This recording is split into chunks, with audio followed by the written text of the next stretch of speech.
Thousand Autumns, is a Meng Xi Shi novel. This is an audiobook made by fans for other fans. Disclaimer. The main couple of the story is made up of two men. If you don't like it, don't listen. Thank you.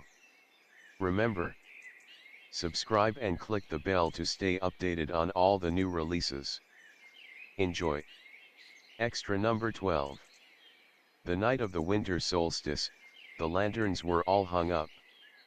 Under the eaves the tiny orbs of light, seeping through the thin red paper, forming a red trail, illuminating the entire courtyard. The snow continued its descent, not heavy-handed nor a fine dusting, enough to turn the world white. There was a thick layer forming on the rooftop, the ground, and the trees also. Martial artists were not affected by the cold. The door was open, no errant wind tracking the snow in. Sitting indoors, with underground heating, they could enjoy the snowy scenery, two birds with one stone.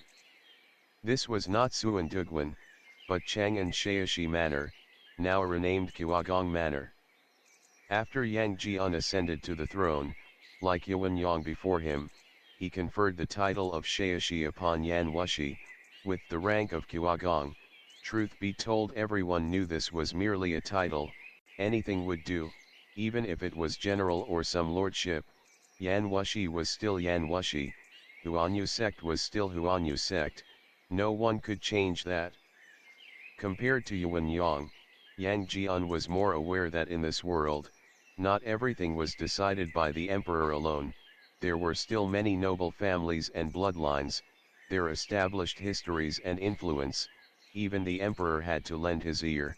In order to break through the influence of these powerful families, Yang Jian announced a revision to the imperial examination system to enter civil service that had been in place since Wei Jin, so that suffering scholars everywhere could access the imperial exams as a step towards advancing themselves. Under this new system, the power of the original officials in charge of selection no longer existed. This power had been returned to the emperor. The scholars were happy, the noble families not so much. To contend against their massive influence, for this long interim, it was impossible for Yang Jian to part ways with Huanyu sect. As for Xuandu's Han, as a cornerstone of the Daoist sects today, it was preferable to have them close rather than to give them up. As the founding emperor of a dynasty, Yang Jian naturally recognized this point. Under the pretext of preferential treatment of the Buddhist sects, he didn't neglect the Daoist sects. His intention was that between these two large authorities they would hold each other in check. On the other hand, he also supported the Ru sects, intending to compete with Chen, drawing up the talent from the south. The power differential between the north and the south grew more apparent each day. A clash seemed inevitable, people's allegiances seemed to waver. There were indeed no small number of scholars from the south who came to Chang'an, to participate in the northern dynasty's imperial examinations. The circumstances of the northern dynasty were good, many people believed, unless something drastic happened. After the Wei Jin splitting of the Central Plains, the world was about to welcome another era of unification. At this moment, the person sitting in Shaishi Manor, facing the snowy courtyard, did not appear very happy. That was because in front him was a bowl of dumplings. To be precise, it was a bowl of lamb soup-based dumplings, with sweet tang yuan. Shen Qiao frowned. Faced with this bowl of hybrid non-look-alike, he didn't know how to react. A person walked out from behind the folding screen. Seeing his expression, laughed. Winter solstice is akin to the new year. In the north they eat dumplings, in the south tang yuan, in the Chuan region lamb soup. Now all three varieties are represented. For you the world's finest are gathered. Why are you unhappy about it? Shen Qiao shook his head. I don't enjoy eating it like this. Tang yuan ought to be sweet. How can it be mixed into lamb soup? Did someone come up with this to garner favor with the emperor? Yan Wushi clapped his hands. Your guess is right. This year at the winter solstice banquet, Lord Jin came up with this to suck up to the emperor. He even named this dish unity soup, implying the unification of every region. Yang Jian was quite pleased, and rewarded him handsomely at the time. The crown prince was there too. His expression was something else. The winter solstice banquet had been held yesterday. Shen Qiao hadn't been in the capital yesterday and had not attended. Yan Wushi had gone, however. To him, it was like attending a piece of theater. Shen Qiao's small exhale was visible in the air. When they become an adult, their motivations grow complicated. Lord Jin speaks better than the crown prince. To receive more attention in front of his parents is only natural. I've seen that his expression is heavy. Between his brows there is a viciousness. I fear he will not be content staying in the position of Lord Jin for long. Yan Wushi, a small smirk. So when he was small his motivations were uncomplicated. Hearing this, Shen Qiao recalled the sword that Yang Guang had thrust violently into Chen Gong. Does the emperor intend to rename the crown prince? Anyone else hearing this controversial topic would blanch, but for them it was just another triviality, a minor detail.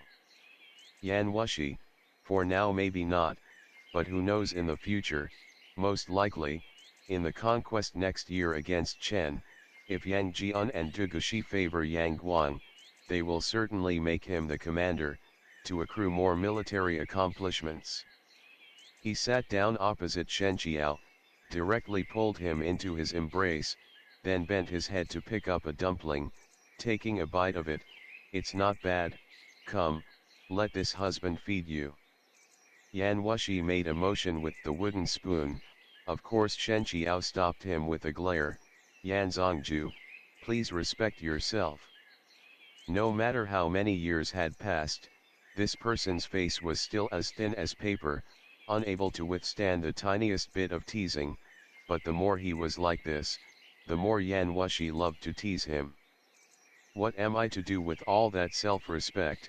It's too heavy, otherwise at night when I'm lying on top of you, you won't be able to stand it.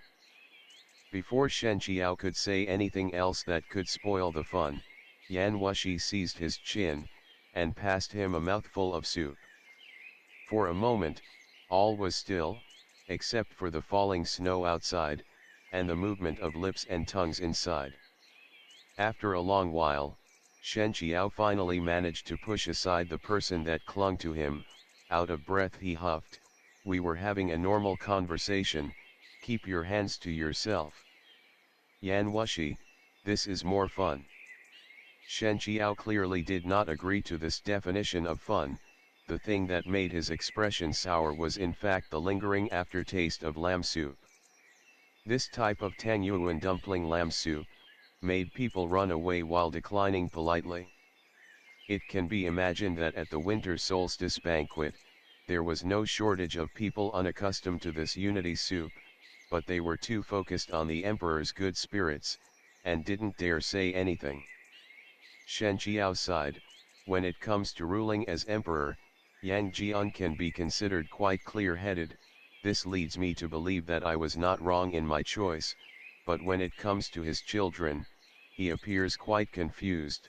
Since the titles have already been conferred, he should not be so obvious with his preference of his second son in front of everyone. This will put the eldest son in a difficult position. Yan Wushi moved to touch him, seeing the other quickly retract his hands into his sleeves, gave a pitiful expression, then said, "It's not hard to understand, many smart people, often on one thing, will be blinded by the light. Yang Jian and Dugushi are like this. If things continue, a fight will be enacted eventually among the brothers. Since antiquity, the royal family has no brothers, it's hardly uncommon." Shen Qiao, the crown prince's personality is a bit weak. If he ascends the throne, he'll still follow precedent, but it's hard to say with Yang Guang, when I read his person. He shook his head and didn't continue, only saying, "Sometimes it's not good to be too smart. Smart people feel like the world exists for them alone. they feel excessively lonely, and compelled to accomplish something, ultimately exhausting others and themselves. If the crown prince is renamed, for the Yang family, for the world, it may not turn out to be a good thing. Yan Wushi laughed. Qiao, are you talking about me? Shen Qiao gave him a look. Is Yan Zongju like this? Yan Wushi, not necessarily, after all I'm much smarter than Yang Guang. A smile slipped out from Shen Qiao. When he smiled, his eyes curved, a blow to the heart. Yan Wushi believed that even if he stood in the pouring rain, seeing this smile, he'd forget every misfortune, even the heavens and earth would become gentler. That Wuxiu, he's not quite what he seems. Yan Wushi had begun to imagine the beauty in his arms tonight, and where he wanted to lavish his affections, he replied absent-mindedly, naturally not. I had bien yan me I look into it. From the information gathered so far, this person's birth is like Duan Vien Yang, mixed ancestry. Shen Qiao, he is part Tiju. Yan Wushi nodded. The events are very interesting. A person of part Tiju ancestry enters the Buddhist sects, becoming a Buddhist disciple, and he sticks to Lord Jin's side. His relationship with Lord Jin is ambiguous. The Sui dynasty and Tiju have a poor relationship, but Lord Jin has a half Tiju monk by his side. What do you think he intends to do? Isn't this a very interesting thing? Shen Qiao suffered no small a shock. You're saying, Wuxiu and Lord Jin, have that kind of relationship? Yan Wushi bit back, surely you saw it? Shen Qiao was still digesting this piece of information. I really wasn't thinking in this direction. Yan Wushi clicked his tongue. It's because of your inexperience, that even this you weren't able to notice. Yan Wushi, it looks like this venerable one will have to take it upon myself to use my own body to teach you. End of the chapter. Stay tuned for more BL.